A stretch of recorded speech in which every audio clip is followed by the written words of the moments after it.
Alrighty, if this is working correctly, we should be having some audio here shortly.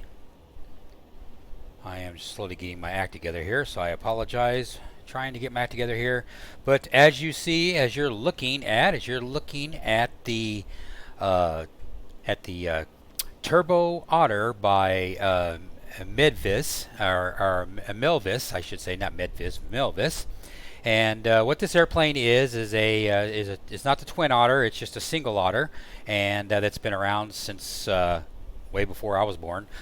But it's a very good airplane, and I bought this airplane with the intent of utilizing the capacity for FS economy. And that's what we're doing today. Is we're doing a short little flight on this particular review slash flight for the Melviz Twin Otter. So I thought I would just take everybody around, show what it looks like, and all that stuff, and I'll add all my descriptions and stuff after the fact. So without further ado, let's just go ahead and get into it here. I'm just trying to make sure everything is working here. I'm stalling, and I'm going to type in hello into the chat, and I wanted to see if I'm going to see that on my streaming OBS, and I do not. So I'm gonna say hello back.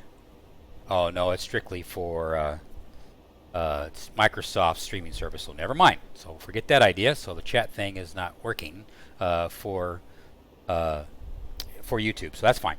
But anyway, so let's go ahead and get on into the review and go ahead and fly this bad boy. So that's what you're looking at. You're looking at the Turbo Otter by Melviz, and you can pick it up over at the xplane.org store or over at Melviz's website. So over here at the xplane.org store, there it is right there, and $39. And the advantage of buying it at the xplane.store is you do get loyalty points. You get 80 loyalty points for this aircraft. So when you build up enough loyalty points, you're able to get an aircraft for free, which is pretty cool. Or you can buy it over at the developer of the airplane directly over at melviz.com.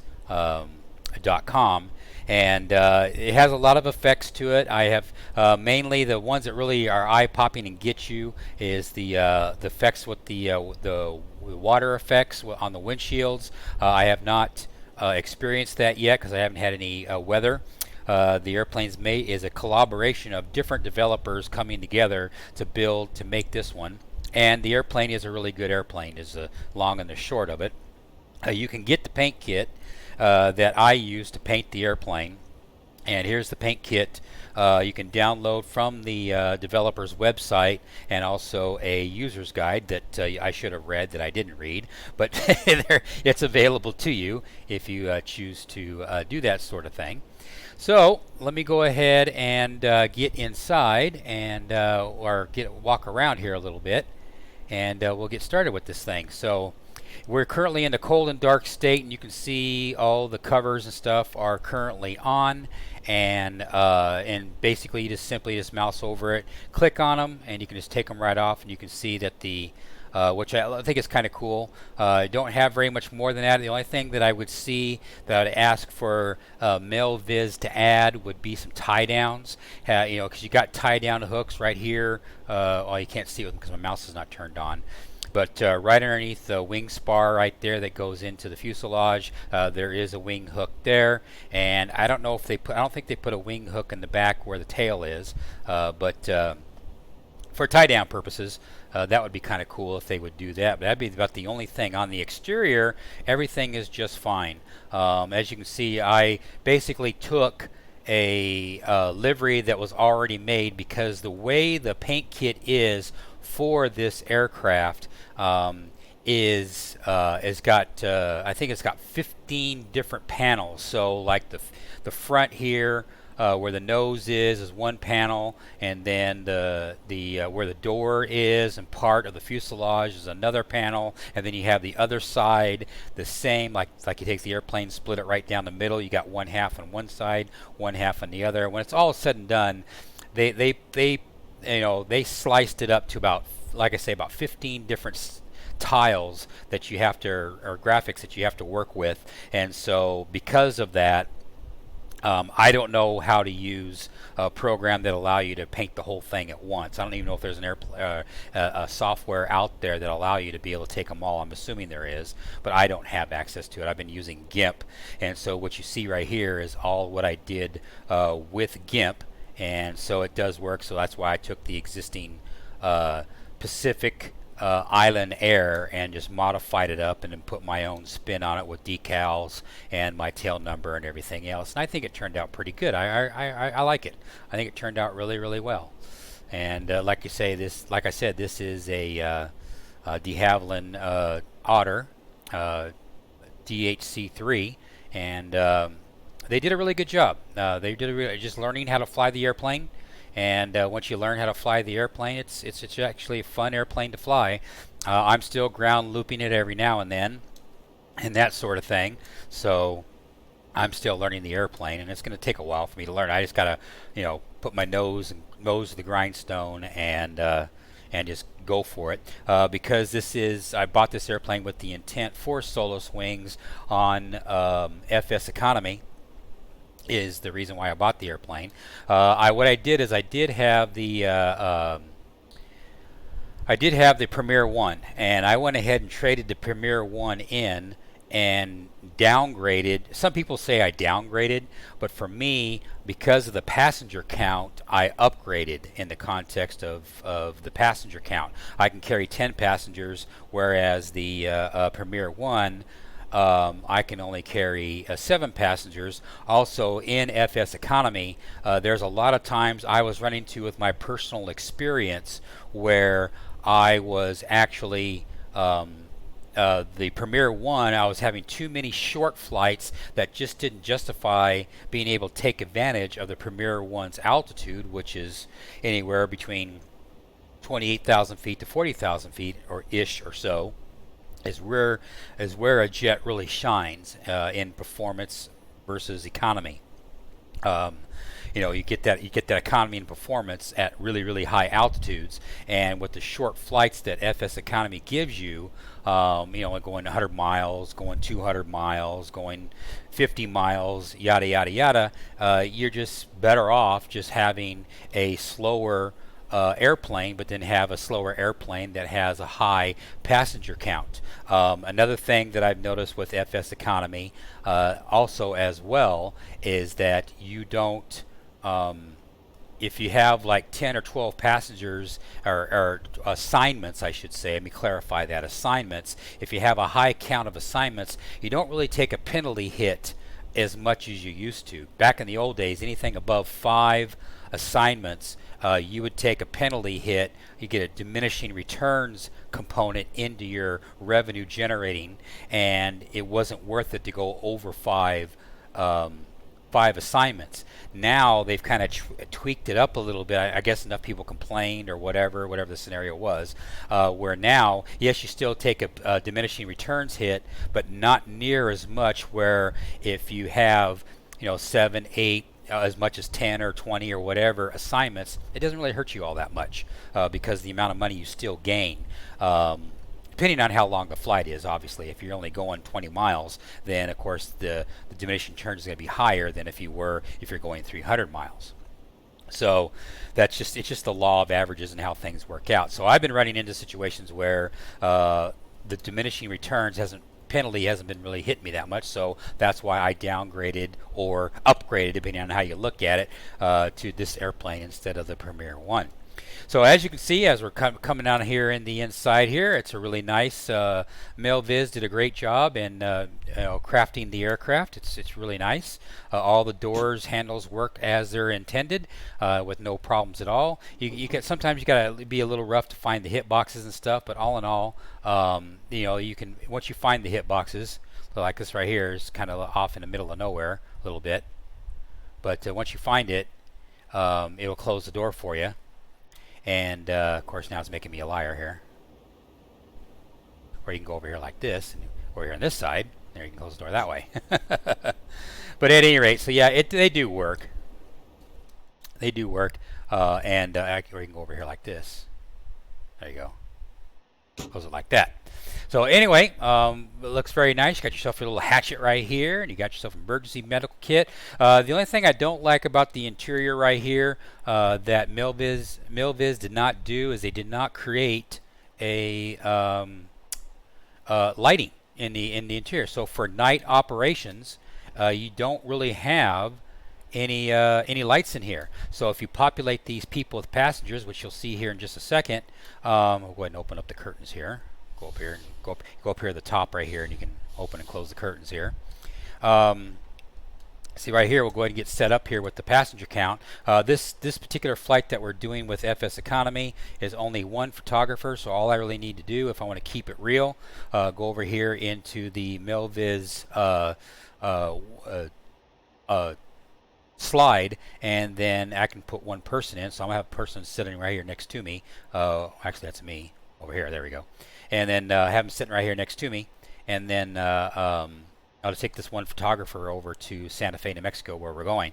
And so you can role play in that context, which I really like. I'm a role playing guy anyway. To an extent, I like role playing stuff, and anything in aviation or in flight simulation to help make it real. Swig of water for the working man. To help that out, that's really nice, really helpful. So yeah, so we can do that right there. We can, when you go over 100 kilograms in weight, then the over 100 pounds, I should say, not kilograms, pounds. When you go over 100 pounds, then you start to populate a cargo application. So I'm going to put up to 500 pounds right here, and then you'll see that all the cargo is now installed. And so I like that addition that Milviz has done, which is really cool. I like that a lot, and I see somebody is came into the house, and that's a big hello. And there's Mr. Blug Eater 64 is in the house. Howdy. And so yeah, I like the, like you said, the role playing. Yes, role playing is always cool. Role playing is always good. And the ability to be able to add, if you do just strictly a cargo flight, then you can just put in a cargo only, and set it up that way as well, up to 500 pounds, obviously. And so that takes care of that. And you have the show and the hide of the covers and whatnot. See, I just close the cover and open it back up. And that sort of thing, the ground equipment. So when you have show, now it's visible. If you unshow, or it says show, when it says the word show, that means that's for you to do the action, is what I guess is what I'm trying to say. It does have a title will come up here inside. The only thing I've done on the inside that's beyond stock is I added the carbon monoxide filter thing.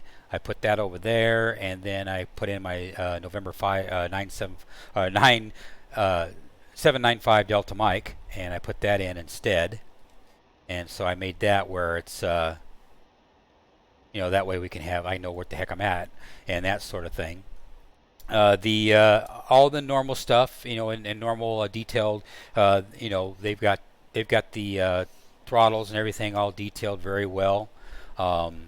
You do have support for the GTN 750. The only caveat to the autopilot is the fact that you have to go low and slow. Well, it's kind of like, well, hey, you're flying a low and slow airplane, so what's the big deal? And there is no big deal. It's just that I found through my trial and error of flying the airplane that you don't want to go over about 125 knots indicated, i.e. on the speedometer, about 140 miles an hour is about all the speed you want to go in this airplane. Anything more than that, the autopilot starts to not follow the magenta line. It just starts to wander and starts to go off in all kinds of different directions. That's kind of extreme statement, but it's close. One thing I learned on my last video I did, as I see I'm doing all my hand signals here. I just watched myself in my video. I guess I need to stop that. I'm hocus pocus. But anyway, another thing I've noticed is that this Bendix King has a barometer button on the autopilot. And on my last video or last flight I did, I've been sitting there struggling trying to figure out why is this airplane, like I thought the avionics was broke. Like, why is this thing not following? You know, why is the altitude not? I tell it one altitude, set at that altitude. Why is it not climbing to that altitude? Well, I found out by, you know, without reading the instructions, obviously, because I don't read instructions, that if you hit the barometer button, you put your barometer altimeter into here and not into here. Into here, you put it in as well. You know, that's fine. But this right here, who cares? You know, it really doesn't matter all that much. In the real world, obviously it would, but in the sim it doesn't, because I have stuff outside the sim that gives me my altitude, my bearing, my heading, and with my XHSI equipment. I have stuff outside the sim.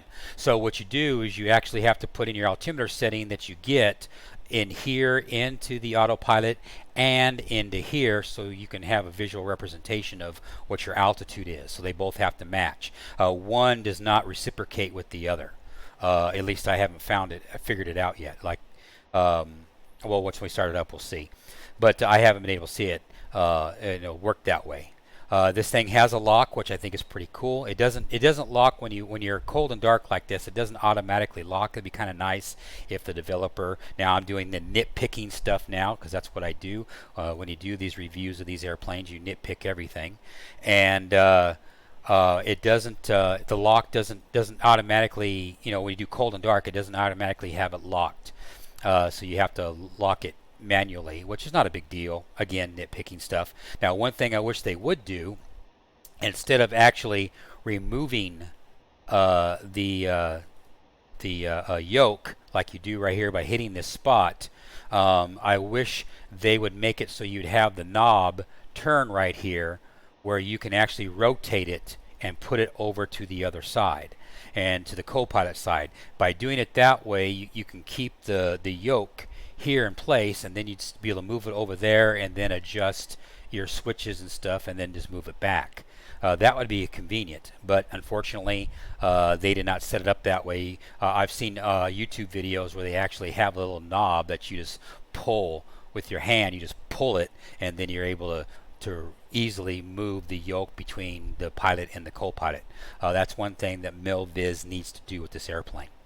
And other than that, you know, we're good to go. You know, that would be epic.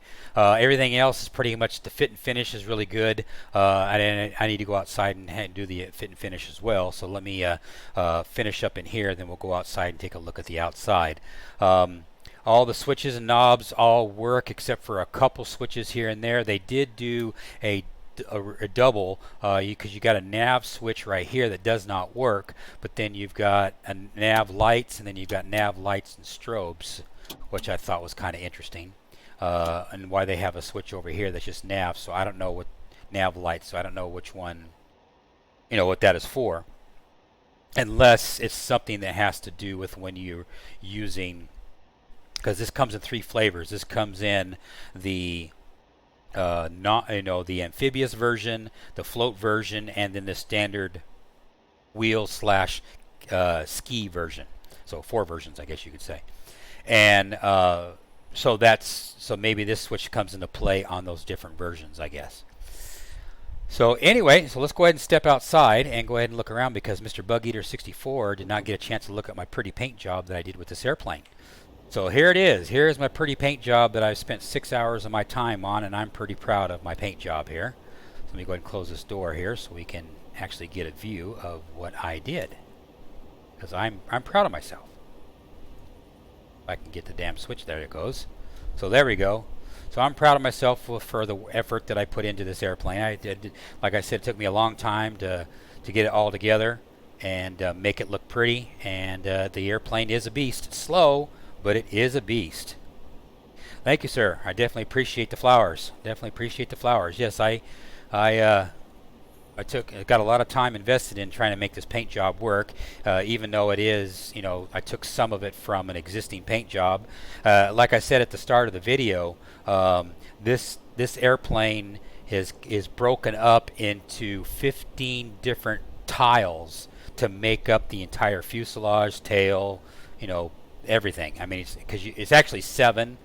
I guess maybe it's 14. It's 7. I guess it's 7 because you've got 7 on one side, one half of the airplane, and then 7 on the other half of the airplane. So yeah, it's got a lot of tiles. So yeah, I'm pretty happy with the work I did in painting this to get this Solos wings ready. Well, the American flag, yeah, I just made it so it would be like it's supposed to. You're supposed to have it backwards on the one side and then the other way on the other side, so that way the stars and stripes are always going the same direction, which is really cool. But anyway, so like I said, yes, turned out really, really nice. Very, very nice. I did have somebody here for a second, but then they kind of disappeared. Oh well.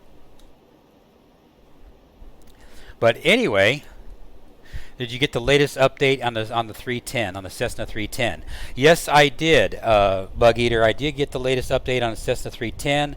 I flew a flight with it, and it's fine. I am disappointed that they did not have the GTN 750 because at the very beginning when that airplane first came out, and I was going to do a video on that and of course bitch about it, they did not. Yes, they spent all their effort on the different stuff, which is good too. Don't get me wrong, but they should have. I mean, that should have been one of the priorities to get the GTN 750 before they did anything else, and they didn't do that. So I was kind of disappointed. Also, too, when the flight that I was doing, it wouldn't. It was very, very heavy. It was like the airplane was overloaded and I couldn't get it to get off the ground. Now I was using the experimental flight model, and that might have been the issue why it wasn't getting off the ground very well. But I'll give it a shot without the experimental flight model. This airplane right here, with or without the experimental flight model, it behaves the same manner. So it doesn't matter if you have the experimental flight model engaged or not, and it works.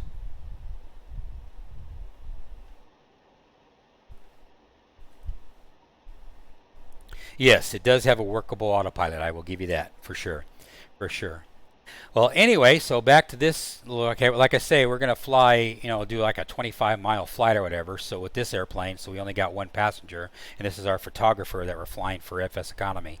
And so like I said, I like the job I did on that, on the exterior, and on the interior is really good.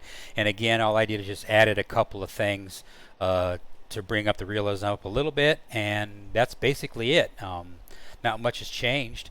On as far as what they did above and beyond. Again, like I said, I wish they would do something with the with this, where we just move this, because I thought it would be this knob right here. As you can see this knob right here that I'm pointing in the center of the screen. I don't have my mouse turned on, but you can see this thing moves, but it doesn't do anything. But I'd like for it to be able just to click on it and then have it move over from one to the other. That would be nice. But alas, not the case. So without further ado, let's go ahead and start this bad boy and just fly on over to Santa Fe from Los Alamos. We'll go ahead and flip on our switchy. Our switch is now on, and we'll go ahead and put our lights on, and we'll turn off our blower here. We don't need any air right out at this moment. What is our temperature outside anyway? Temperature outside is 20 degrees Celsius, whatever that equates to Fahrenheit, 70s or so it's not too bad. And we'll go ahead and start the engines here. So let's go ahead and start the ignition. Get the tick, tick, tick. You can hear the tick, tick, tick in the background here a little bit. Go ahead and start engine number 1, the only one we have.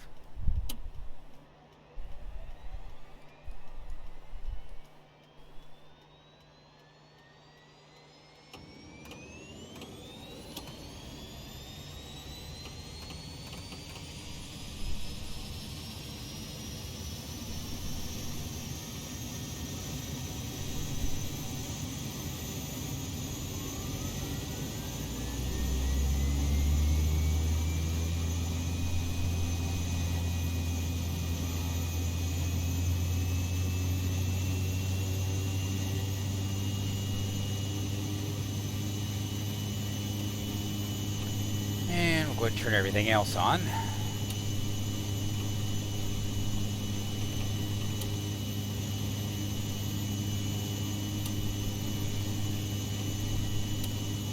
Don't have any control of the alternator slash generator in this airplane. So we don't have any of that. So it's just either it's on or it's not. So you do have a failure. You have your failure light, but you don't have any control of the generator. Which I guess whatever. And because we're so close to the runway, we'll just go ahead and just turn everything on. And like I say, we're so close to Santa Fe, New Mexico, that this is just a formality.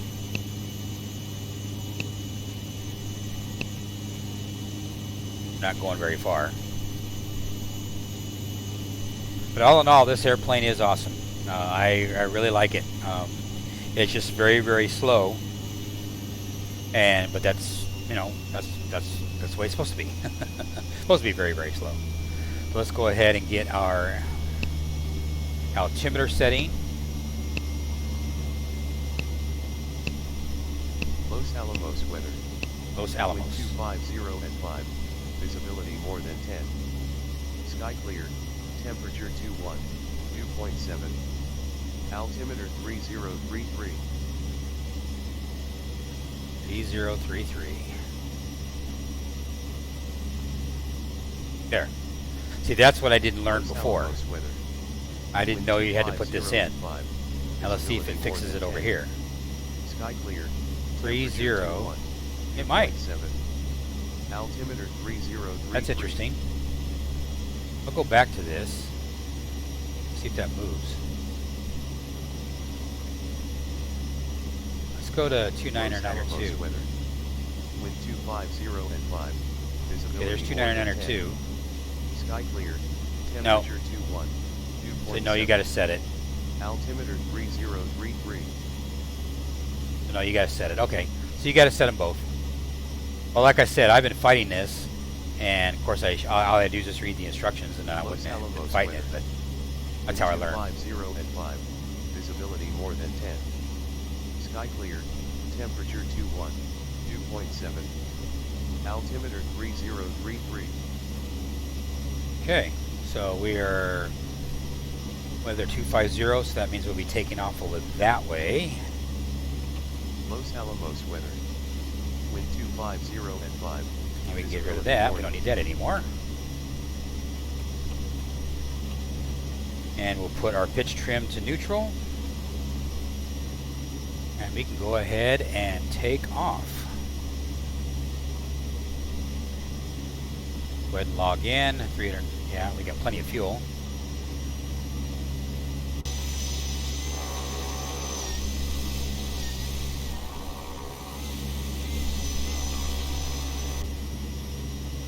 Release parking brake and let's go.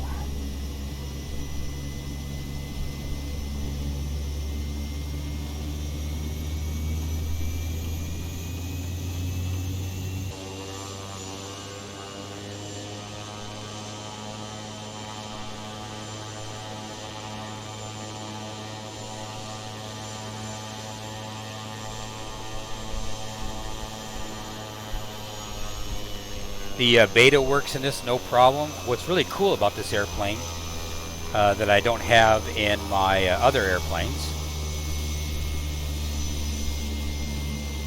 is I can reverse in this thing. Some of my airplanes I can't reverse. Like I'll get over here like this. I'll show you an example here. And differential braking works, so you can see. If I want to reverse,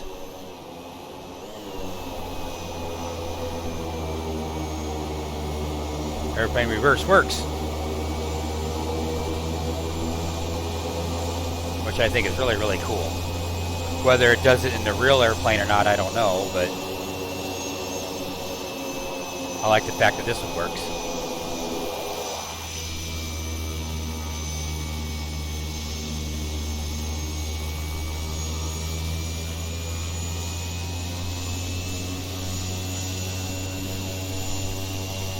I know I gotta look at my paint job again. Gives me a chance to take a swig of my water here.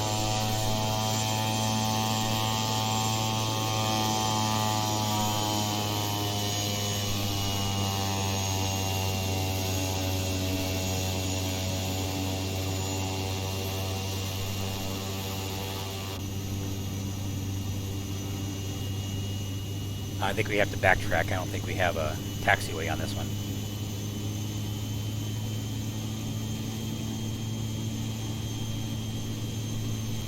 So we'll just go on down here, and then we'll just make a turnaround.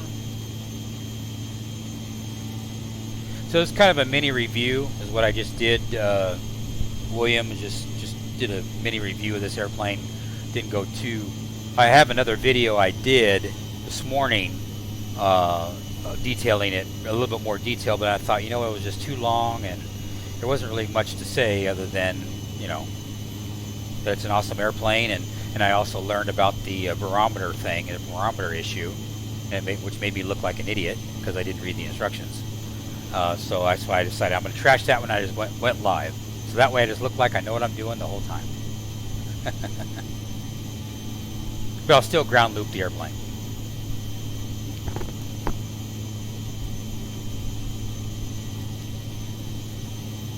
So I hope you're doing well, sir.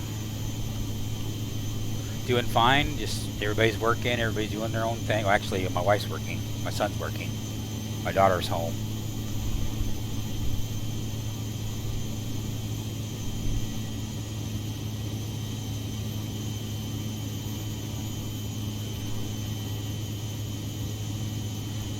But I like the airplane. I think it's all right. It's really all right when I'm making $8,000 to $10,000 per trek when I got 10 passengers. That's when I'm really happy.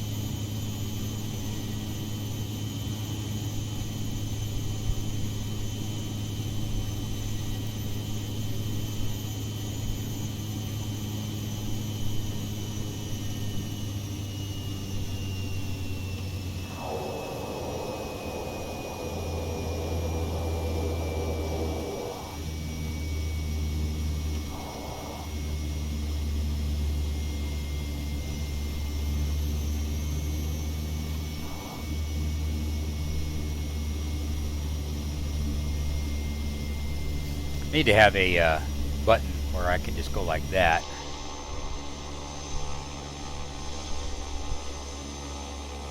And instead of me having to go look it up every time.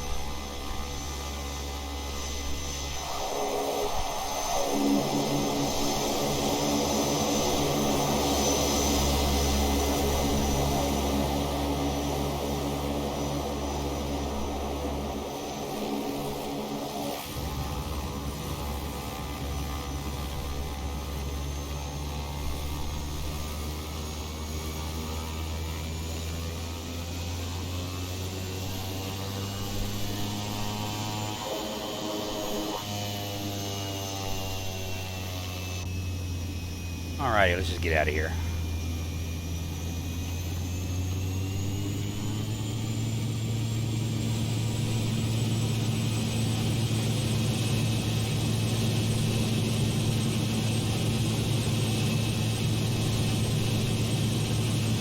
Tail up.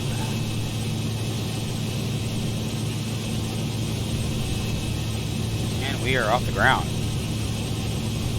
I would say gear up, but you don't have to worry about that.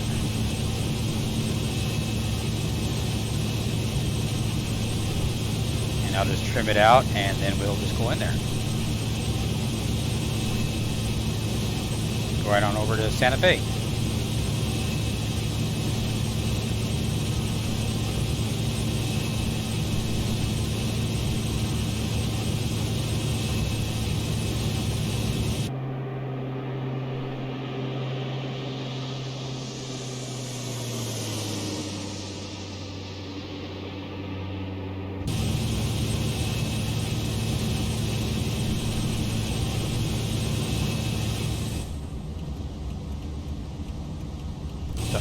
I tapped the brakes, didn't realize.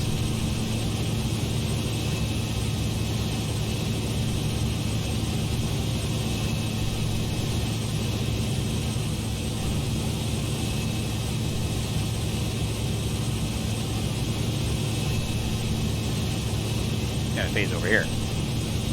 It's too much of a turn.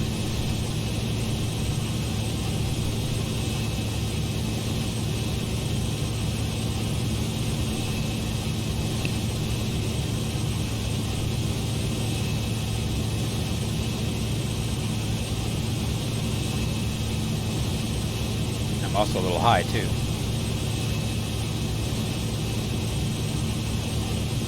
Don't need to be that high.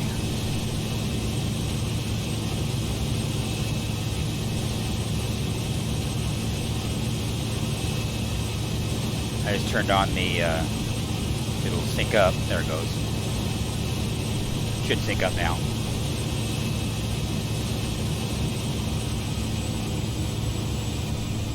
This is where it's overcorrecting because I got the, because I'm going too fast.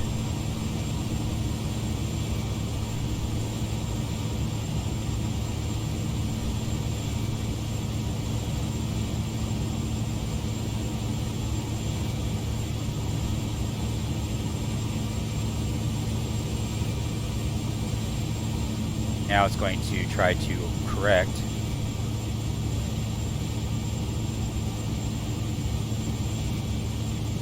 Come over here so we can hit the VOR to get to Santa Fe.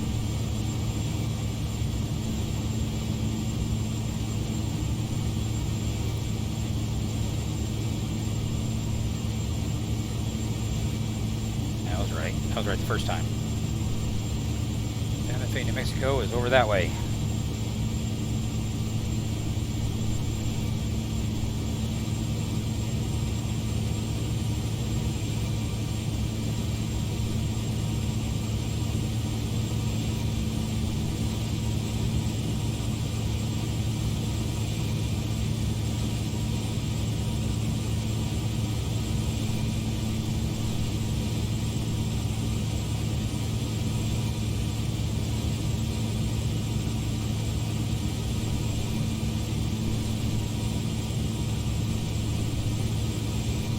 Yeah, AviTab is alright. Well, like I was saying at the start of the video, it's great for just being where you are, but as far as actually trying to navigate with it,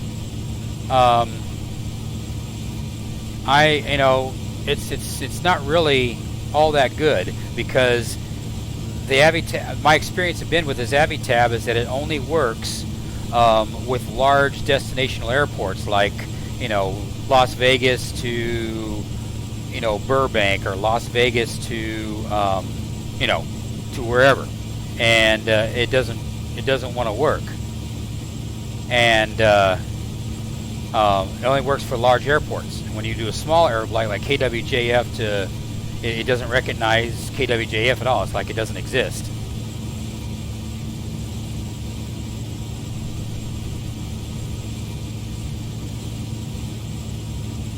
I had my heading set the wrong way. No wonder the airplane wasn't following the VOR.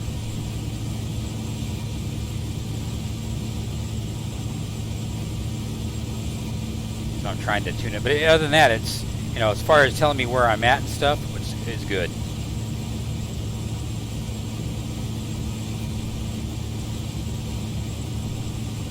The fuel flow gauge does not work. They need to fix that. They need to do a few things here and there, like I've described before.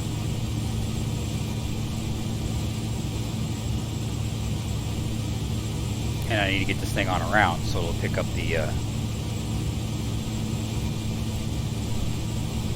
where I need to go, because I'm just kind of tooling around right now.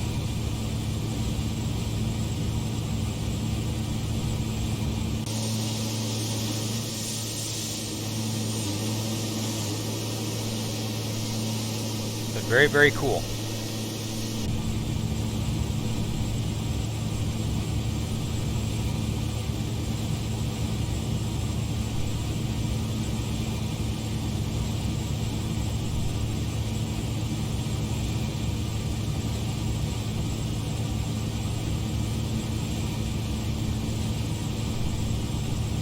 Yeah, every aircraft I've done that has it installed, I put in like Oh, I'll give you an example. The 737-200 as an example.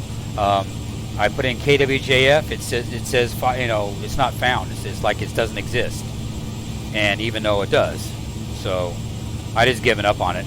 The only time I use it for is just strictly, you know, and so I don't know why.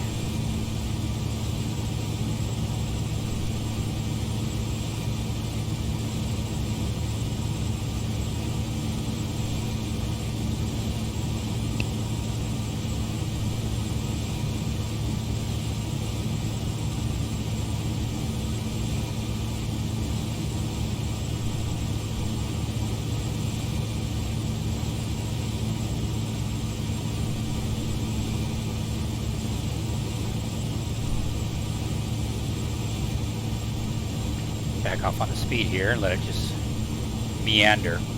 Here, I'll show it to you. Show you right here. Let's say airports. Okay, I'm going to put in Santa Fe. Well, might help if I. Okay, Santa Fe. Enter. See, right off the bat, Santa Fe. No matching airports.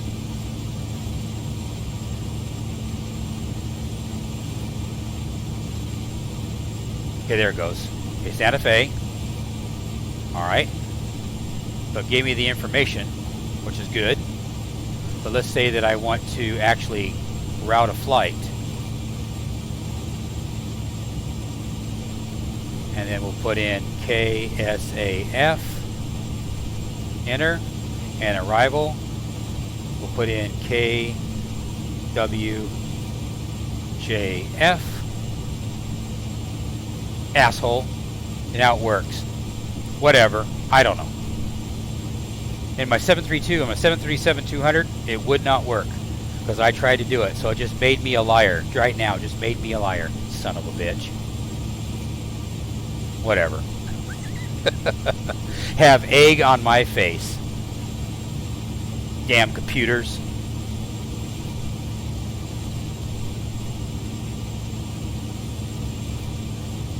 Okay, let's go from where we're going to go next.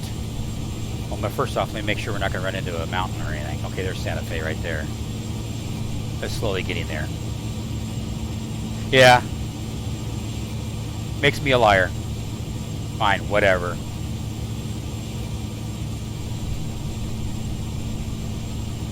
Let me go over here to okay, we're going to go from Santa Fe to Pueblo, Colorado.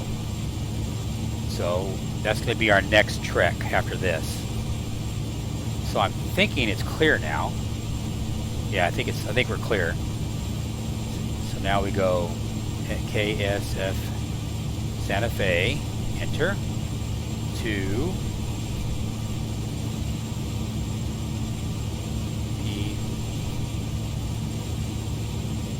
there.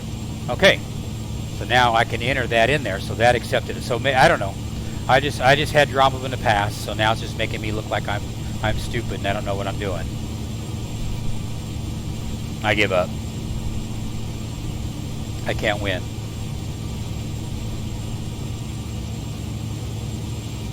But at least we got our waypoints for our next group. Hey, if this thing works all the time, then I'll use the crap out of it. Gremlins in the stream, yeah, exactly. Well, like I said, I'm sitting here scratching my head why does this damn thing always say the altitude is different than what and then come to find out that, oh, we got this little barometric pressure thing you got to put in. Whereas all the other airplanes I have, you just put it in over here and everything is done. You just do it once over here and you're done. Whereas this one right here, no, you got to put it in over here and you got to put it in over here. So it's like, whatever. Okay, I'll delete this one as soon as I'm done. Okay, Santa Fe. Let's see what we got. Information November. 1600 good weather. Wind 250 and 5. It's 3-3, and I think we're already at 3-2. We're at 3-2. Sky clear. Temperature 23, 2.7. Altimeter 3033.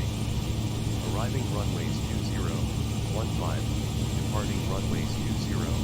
Advise on initial contact you have November. So we're good. So okay, we got runways 2015, 2015. Okay, 2015. All right. Santa Fe Uni information November. 1600 Zulu weather. I'll do a visual. Wind 250 and 5. Well, what's the weather, or what's the? Visibility more than 10. Sky clear. So we'll go to 20 then. Altimeter 3033. What's our? Arriving runways 20. I have to be at 7,300 feet. So okay. 15. Advise on initial contact you have November. So I need to spin around. That's okay. I'll spin around at maybe at 73. Information November. I'll switch back to heading mode. 1600 Zulu weather. Wind 250 and 5. Visibility more than 10. Sky clear. Temperature 23. 2.7. There you go. Altimeter 3033. Arriving runways 2015. Departing runways 2015.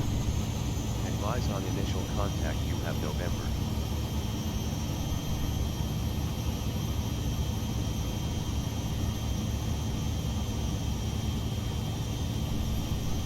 Let's see if it recovers. Santa Fe Uni information November. 1700 Zulu weather. Wind 250 and 5. Visibility more than 10. Sky clear. Temperature 23. 2.7. Altimeter 3033. Sync heading. Arriving runways 20. That doesn't work. 15. Departing runways 2015. Advise on initial contact you have November. It's more of a hands-on airplane anyway. I found, which is fine. It's fine with me. I can take the pain. Santa Fe Uni information November. 1700 Zulu weather. Wind 250 and 5. Visibility more than 10. Sky clear. Temperature 23. 2.7. Altimeter 3033. Arriving runways 2015. Departing run. Get rid of that.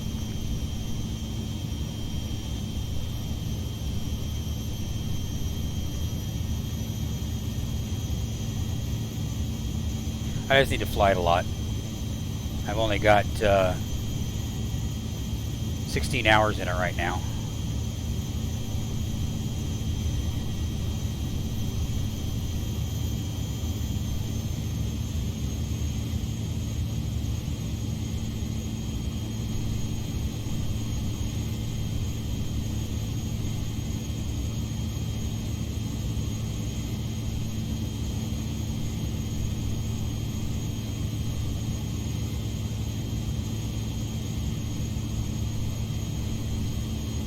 Also, when you're in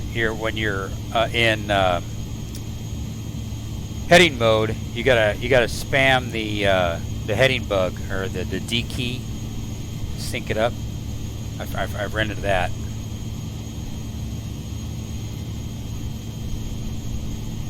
As well.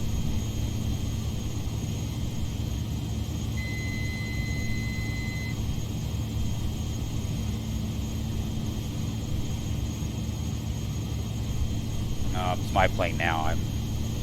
I'm committed now.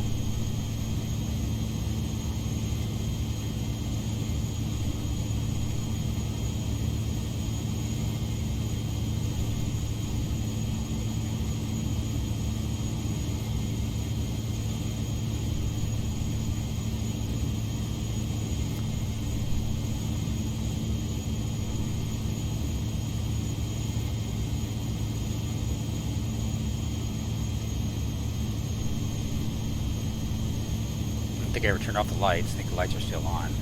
And they are. Okay.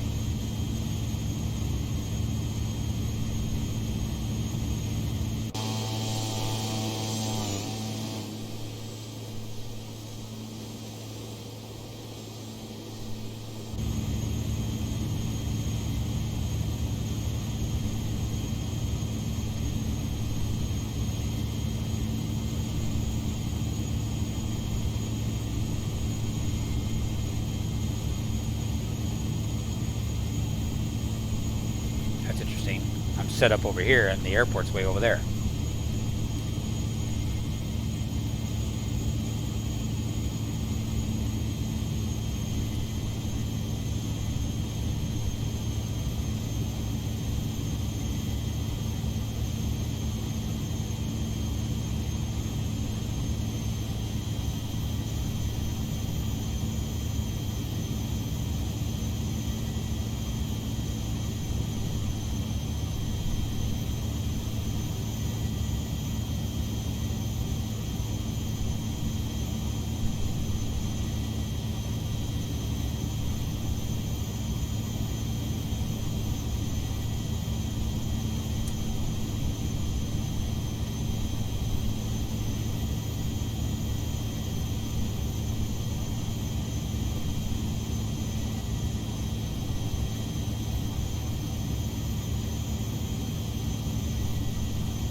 And nose really comes up when you start putting the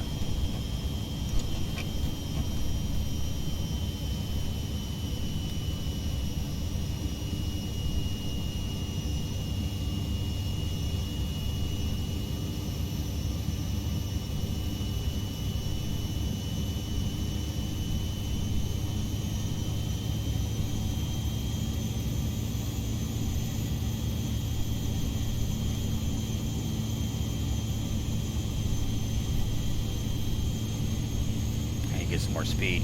I'm losing speed. I'm about ready to create a incident.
That was kind of a little bit of a hairy landing,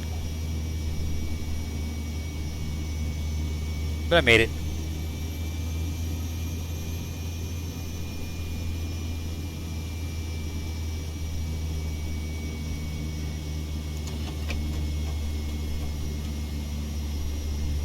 Sweat's just running off my face.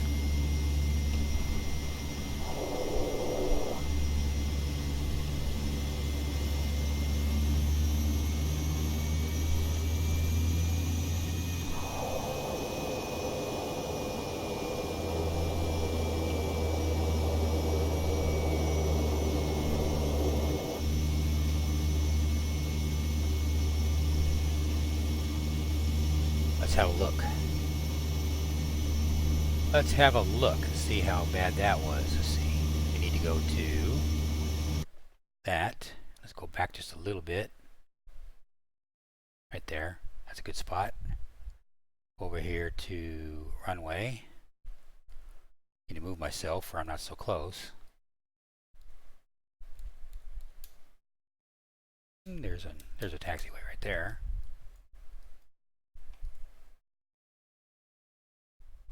You can watch it from here, I guess.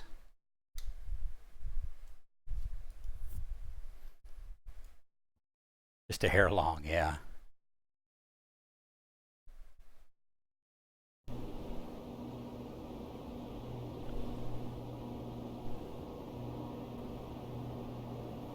Got to get those stick and rudder skills up, and I don't have them.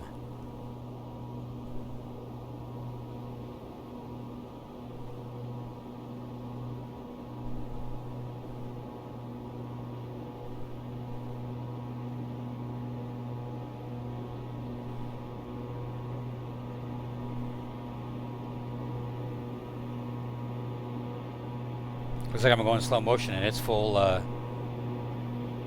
normal. It's normal time.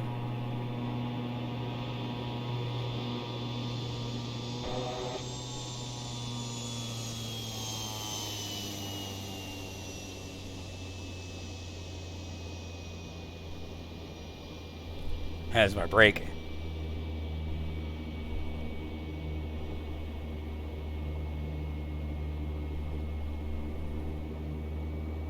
That wasn't bad. Like I said, to get my stick and rudder skills up.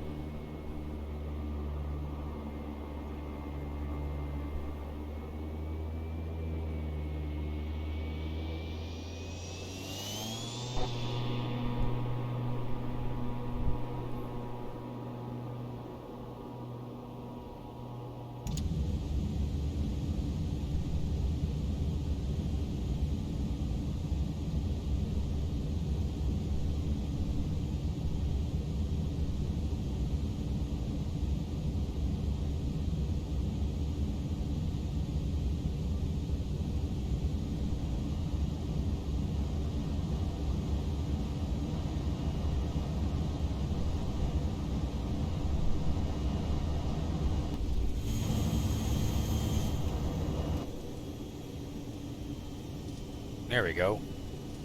Yay!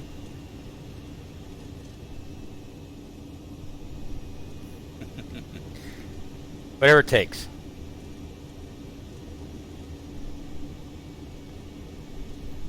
Very good. Flight auto and failed. I was gonna go park.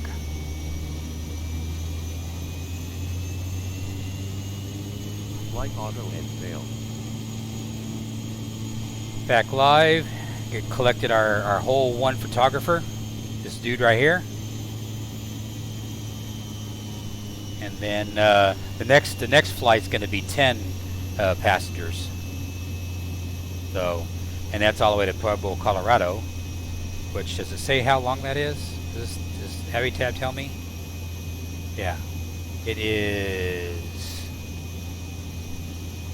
206 miles.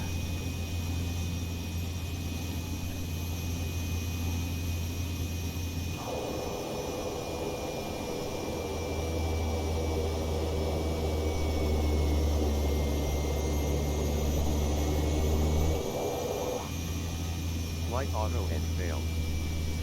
And park.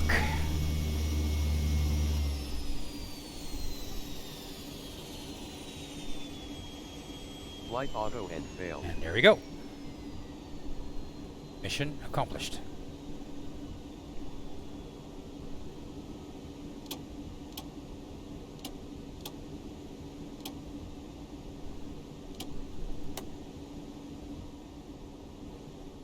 Boot this guy out. Get out of my airplane. Which, in order for me to do that, I go over here like this, and then boom, he's gone. Now, the next group of people, like I said, is going to be, let's see, it's going to be 1, 2, 3, 4, 5, 6, 7, 8, 9, 10. So 10 passengers. So I gotta populate all this thing. 1, 2, 3, 4, 5, 6, 7, 8, 9, 10. So everybody. There we go.